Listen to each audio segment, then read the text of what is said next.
രാത്രി മുഴുവൻ ഉറങ്ങാതെ പഠിച്ചിട്ടും പരീക്ഷയിൽ ഒന്നും എഴുതാൻ പറ്റാതാവുക. ഫോണിൽ മണിക്കൂറുകളോളം ഇങ്ങനെ സ്ക്രോൾ ചെയ്തിരിക്കുക എന്ന് തുടങ്ങി ഒട്ടനവധി പ്രശ്നങ്ങളിലൂടെയാണ് ഈ ഒരു എക്സാം സമയത്ത് ഓരോ കുട്ടിയും കടന്നു പോകുന്നത്.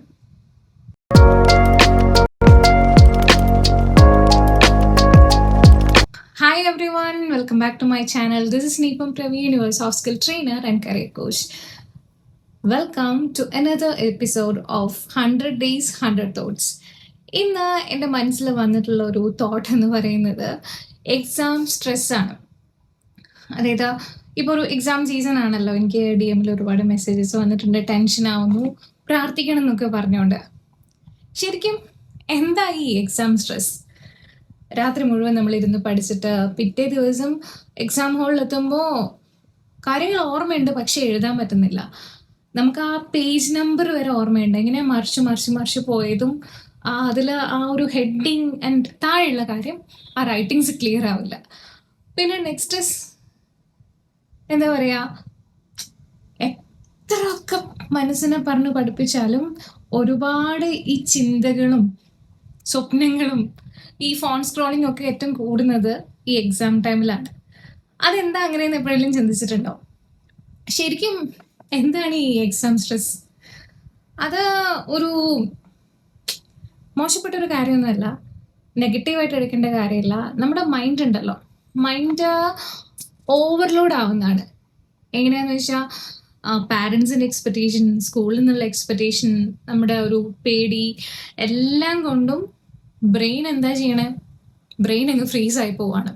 ആ ഒരു സമയത്താണ് നമുക്ക് ടെൻഷൻ വരുന്നത്, നമ്മൾ പാനിക് ആവുന്നത്, ഫോക്കസ് നഷ്ടപ്പെട്ടു പോകുന്നത്, പഠിക്കാൻ പറ്റാതാവുന്നത്. പിന്നെ കൂടുതൽ ഫോൺ സ്ക്രോൾ ചെയ്യുന്നത് എന്തുകൊണ്ടെന്ന് വെച്ചാൽ നമ്മുടെ ബ്രെയിൻ ഉണ്ടല്ലോ, ബ്രെയിന് എസ്കേപ്പ് ചെയ്യുവാണ്. ഈ ഒരു പ്രഷറിൻ്റെ അകത്തൊന്നും എനിക്ക് വയ്യ, എനിക്ക് എങ്ങനെയെങ്കിലും പുറത്ത് കിടക്കണം എന്നുള്ളൊരു എസ്കേപ്പ് ചെയ്ത് പോകുന്നതാണ് ഈ സ്വപ്നം കാണലും ഫോൺ സ്ക്രോൾ ചെയ്യലും. അത് പിന്നെ കൂടുതൽ സ്ട്രെസ്സിലേക്കാണ് നമ്മൾ കൊണ്ടെത്തിക്കുക. എന്തുകൊണ്ടാന്ന് വെച്ചാൽ കുറേ സമയം ഞാൻ വെറുതെ കളഞ്ഞു, ഈ സമയം ഉണ്ടെങ്കിൽ എനിക്ക് പഠിക്കാമായിരുന്നു, അങ്ങനെയൊക്കെയുള്ള തോട്ട് വരും. ഞാനൊരു 4 സ്ട്രാറ്റജീസ് പറയാം, നിങ്ങൾ അതൊന്ന് ഫോളോ ചെയ്ത് നോക്കൂ. ഈ ഒരു എക്സാം സ്ട്രെസ്സിന് ഒരു പരിധി വരെ നമുക്ക് ഓവർകം ചെയ്ത് ബാലൻസ്ഡ് ആയിട്ട് കാര്യങ്ങൾ പഠിച്ച് മുന്നോട്ട് പോകാൻ വേണ്ടി പറ്റും. ഒന്നാമത്തെ കാര്യം, നിങ്ങൾ എത്ര നേരം പഠിക്കുന്നു എന്നുള്ളതിലല്ല, എത്രത്തോളം പഠിക്കുന്നു എന്നുള്ളതിലാണ് കാര്യം. നിങ്ങൾ സ്പെൻഡ് ചെയ്യുന്ന ടൈമല്ല, പക്ഷെ നിങ്ങൾ ആ കൊടുക്കുന്ന ആ ഒരു ഫോക്കസ് ഉണ്ടല്ലോ, ഫോക്കസ്ഡ് ആയിട്ട് പഠിക്കാൻ. ഒരു 25 മിനിറ്റ്സ് പഠിച്ചതിന് ശേഷം നിങ്ങൾ കുറച്ച് നേരം ബ്രേക്ക് എടുത്തോളൂ. അടുത്തൊരു കാര്യം എന്ന് പറയുന്നത്, ഈ എക്സാം ആവുമ്പോൾ ഒരുപാട് നേരം രാത്രി ഇരുന്ന് ഇങ്ങനെ പഠിച്ച് പുലരോളം ഇരുന്ന് പഠിച്ചിട്ടാണ് എന്നിട്ടും എനിക്ക് ഓർമ്മയില്ല അങ്ങനെയൊക്കെ പറഞ്ഞു കേട്ടിട്ടില്ലേ? അതെന്താണെന്നറിയോ? നമ്മൾ ഈ പഠിച്ച കാര്യങ്ങൾ മൈൻഡിൽ അടുക്കി വെക്കണം എന്നുണ്ടെങ്കിൽ നമ്മുടെ മൈൻഡിനും ബോഡിക്കും റെസ്റ്റ് അത്യാവശ്യമാണ്. നന്നായിട്ട് ഉറങ്ങിയാലും മാത്രമേ ഈ പഠിച്ച കാര്യങ്ങളൊക്കെ നമുക്ക് മനസ്സിൽ ഓർമ്മയുണ്ടാവുള്ളൂ. നെക്സ്റ്റ് നമ്മൾ different types of methods use ചെയ്യുന്ന ആൾക്കാരുണ്ടാവും. ചിലർക്ക് കാണാപ്പാഠം പഠിച്ചാലേ ഓർമ്മയുണ്ടാവുള്ളൂ, ചിലവർ മനസ്സിലാക്കി പഠിക്കുന്നവരായിരിക്കും. ഇതിൽ നിങ്ങൾ ഏത് കാറ്റഗറിയിൽ വരുന്ന ആളാണെന്നുണ്ടെങ്കിലും ഒരു വട്ടമെങ്കിലും പഠിച്ചതിന് ശേഷം ഒന്ന് എഴുതി നോക്കുക. നമുക്ക് ഈ എഴുതി പ്രാക്ടീസ് ഉണ്ടെങ്കിലാണ് എക്സാമിനും കുറച്ചുകൂടി സ്പീഡിൽ എഴുതാൻ വേണ്ടി പറ്റുള്ളൂ. പിന്നെ അടുത്ത കാര്യം എന്ന് പറയുന്നത്, നിങ്ങളുടെ ഫോണിനെ നിങ്ങളൊരു റിവാർഡായിട്ട് എടുക്കുക. ഇത്ര ടോപ്പിക്സ് പഠിച്ചു കഴിഞ്ഞാലുള്ള ഒരു റിവാർഡ്. നമ്മൾ ബ്രെയിൻ എപ്പോഴും എസ്കേപ്പ് ചെയ്യാനാണ് നോക്കുക. ടെൻഷൻ വരുമ്പോൾ, പ്രഷർ വരുന്ന സമയത്ത് ബ്രെയിൻ എസ്കേപ്പ് ചെയ്യുക എങ്ങനെയാണ്? റീൽ സ്ക്രോൾ ചെയ്യൂ എന്ന് പറഞ്ഞുകൊണ്ടിരിക്കും. സോ നിങ്ങളത് ചെയ്യരുത്. അപ്പോൾ നിങ്ങൾ എന്താ ചെയ്യേണ്ടത്? എനിക്ക് 2 ടോപ്പിക്സ് പഠിക്കാനുണ്ട്, അല്ലെങ്കിൽ 2 ചാപ്റ്റേഴ്സ് പഠിക്കാനുണ്ട്. അത് പഠിച്ചു കഴിഞ്ഞതിന് ശേഷമുള്ള എനിക്ക് റിവാർഡായിട്ടാണ് 30 മിനിറ്റ്സ് ഓഫ് ഈ ഫോൺ സ്ക്രോൾ ചെയ്യാനുള്ള ടൈം. അങ്ങനെ നിങ്ങൾ ചെയ്ത് നോക്കൂ. ആ ഒരു അഡിക്ഷനെ നമുക്ക് കുറയ്ക്കാം. ഇങ്ങനെ പിന്നെയും മൈൻഡ് പറഞ്ഞുകൊണ്ടിരിക്കും, പുറത്തേക്ക് പോകൂ, റീൽ സ്ക്രോൾ ചെയ്യൂ, അല്ലെങ്കിൽ TV കാണൂ, സംസാരിക്കൂ. അപ്പം മൈൻഡിനോട് പറയേണ്ടത്, എന്നെ ഡിസ്ട്രാക്ട് ചെയ്യാൻ പറ്റില്ല, ഞാൻ ഫോക്കസ് ചെയ്ത് പഠിക്കുകയാണ്.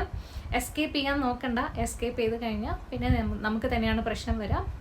സോ ഇപ്പം ഞാനത് ചെയ്യില്ല, ഇപ്പോൾ എൻ്റെ സ്റ്റഡി ടൈമാണ്, ഇത് കഴിഞ്ഞതിന് ശേഷം മാത്രമേ ഞാനത് ചെയ്യുള്ളൂ. ഇനീഷ്യലി കുറച്ച് ബുദ്ധിമുട്ടുണ്ടാവും, പക്ഷേ ഇത് ഫോളോ ചെയ്ത് കഴിഞ്ഞാൽ നമുക്ക് കുറച്ചും കൂടി മാറ്റം ഉണ്ടാവും. അപ്പോൾ ഞാൻ ഈ പറഞ്ഞ 4 കാര്യങ്ങൾ എന്തൊക്കെയാണ്? ഫോക്കസ് ചെയ്ത് പഠിക്കുക, എത്രത്തോളം പഠിക്കുന്നു എന്നുള്ളതിലല്ല, ഫോക്കസ് ചെയ്ത് പഠിക്കുന്നതിലാണ് കാര്യം. പിന്നെ ഫോണിനൊരു റിവാർഡായിട്ട് എടുക്കുക. പിന്നെ നെക്സ്റ്റ് എന്താ, എഴുതി പഠിക്കാം. പഠിച്ച കാര്യങ്ങളൊന്ന് എഴുതി നോക്കുക. ആൻഡ് നെക്സ്റ്റ് വൺ ഇസ്, എന്താ പറഞ്ഞേ, ഓർക്കുന്നുണ്ടോ? അല്ലെങ്കിൽ കേട്ടത് അപ്പം തന്നെ മറന്നോ? ഓക്കെ, നെക്സ്റ്റ് എന്താണെന്ന് പറഞ്ഞതെന്ന് എനിക്ക് കമൻറ്റായിട്ട് അറിയിക്കട്ടോ. 4 പോയിന്റ്സ് പറഞ്ഞിട്ടുണ്ട്, 3 ഞാൻ പറഞ്ഞു. 4ാമത്തെ പോയിന്റ് എന്തായിരുന്നു ഓർത്തിട്ട് പറ. ഇപ്പോൾ ഇത്രയും ചെയ്തിട്ടും നിങ്ങൾക്ക് ആ ഒരു എക്സാം സ്ട്രെസ് ഓവർകം ചെയ്യാൻ പറ്റുന്നില്ല, ഒരാളുടെ സപ്പോർട്ട് വേണമെന്നുണ്ടെങ്കിൽ ഞാൻ ഈ ഡിസ്ക്രിപ്ഷനിൽ എൻ്റെ ഇൻസ്റ്റാ ID കൊടുത്തിട്ടുണ്ട്.